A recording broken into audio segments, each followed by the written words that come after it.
નમસ્કાર, આપ જોઈ રહ્યા છો યુટીસી ન્યૂઝ। વાઘોડિયા રોડ પર આવેલ નારાયણ સ્કૂલની આજે દિવાલ ધરાશાયી થઈ ગઈ। આ દિવાલ ધરાશાયી થતાની સાથે જ પાર્કિંગમાં મૂકેલી બાળકોની જે સાયકલો હતી તે દટાઈ ગઈ। જાણવા મળી માહિતી પ્રમાણે એક વિદ્યાર્થી ઘાયલ પણ થયો છે, તેને ટાંકા પણ આવ્યા છે, પરંતુ તેની પરિસ્થિતિ, તેની તબિયત હાલ સારી છે। આ ખૂબ રાહતની વાત છે કે આટલી મોટી ઘટના બની અને કોઈને કોઈ વધારે નુકસાન ના થયું, પરંતુ શાળાના સંચાલકો જે રીતે મીડિયામાં વાત કરી રહ્યા હતા અને જે તેમનો ટોન હતો કે કંઈ થયું તો નથી ને, કોઈને કશું વધારે વાગ્યું તો નથી ને। અરે સાહેબ, જ્યારે વાગી જશે પછી આપણે કઈ એક્શન લેવાના છે? તમારો ટોન આવો ના હોવો જોઈએ। શાળામાં દિવાલ તૂટી છે, મોટી દુર્ઘટના સર્જાઈ શકત। આ સાયકલોની જગ્યાએ બાળકો પણ હોત અને આપ કલ્પના કરો કે આ શાળાના બાળકો સાયકલ પાસે હોત અને આટલી મોટી દિવાલ તૂટી પડી હોત તો પરિસ્થિતિ શું હોત? તો આપણે એવું કહેત કે ભાઈ બાળકો દિવાલ તૂટવાથી ઈજાગ્રસ્ત થઈ ગયા કે પછી કોઈની જીવ પણ જતો રહ્યો। દુર્ઘટના સર્જાઈ છે તેને ખૂબ જ ગંભીરતાથી લેવાની જરૂર છે। આ દિવાલ કેવી રીતે તૂટી ગઈ, જર્જરિત હતી કે કેમ, આ દિવાલને કોઈ સપોર્ટ ન હતો કે કેમ? દિવાલ જર્જરિત હતી તો તેની બાજુમાં સાયકલો કોને મૂકવા દીધી? બાળકો ત્યાં હરતા ફરતા હતા।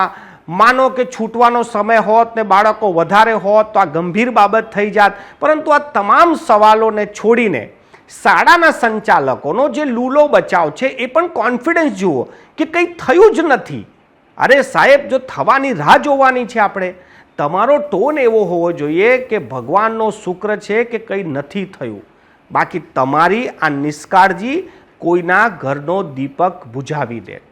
શાળાઓમાં ખાસ કરીને જે શાળાઓના સંચાલકો છે તેમને વધારે તકેદારી રાખવાની જરૂર છે, કેમ કે પરિવારો તમારી શાળામાં બાળકોને અભ્યાસ માટે મોકલે છે તમારા ભરોસે।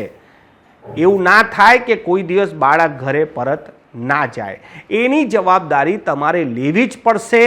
તમે જ્યારે બાળકોને કેમ્પસમાં બોલાવો છો ત્યારે એ કેમ્પસ બાળકોના અનુકૂળ હોવું જોઈએ, બાળકોને કોઈ નુકસાન ના થાય તેની જવાબદારી તમારે લેવી જોઈએ। ને આવી દુર્ઘટના પર તો તમારે ભગવાનનો આભાર માનવો જોઈએ કે ના થયું કશું, પણ તમારો ટોન કંઈ અલગ બતાવે છે કે મીડિયા મોટું કરીને બતાવી રહી છે પરંતુ કશું થયું જ નથી।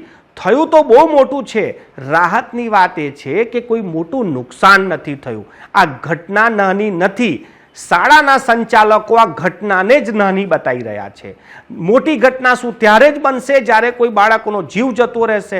અરે સાહેબ, આ ઘટના ખૂબ મોટી કહેવાય, આ ખૂબ મોટી નિષ્કાળજી કહેવાય। આનાથી મોટી હોનારત સર્જાઈ શકતી હતી, પરંતુ તમે તો જ્યારે મોટી હોનારત સર્જાય ત્યારે જ એ ઘટનાને મોટી માનો, એમાં તો કોઈ જ માલ નથી। ઘટના ખૂબ જ મોટી છે, ખૂબ જ ગંભીર છે, આની તપાસ થવી જોઈએ અને આમાં જો કોઈની બેદરકારી હોય તો અત્યારે જ કડક પગલાં ભરવા જોઈએ, નહીં તો આવી જ બેદરકારી આગળ જઈને મોટી હોનારત સર્જી શકે છે। એટલે નારાયણ સ્કૂલમાં ઘટના મોટી બની છે એવું માનીને જ ચાલવું જોઈએ। કોઈને કશું નથી થયું, રાહતની વાત છે, ભગવાનનો આશીર્વાદ છે।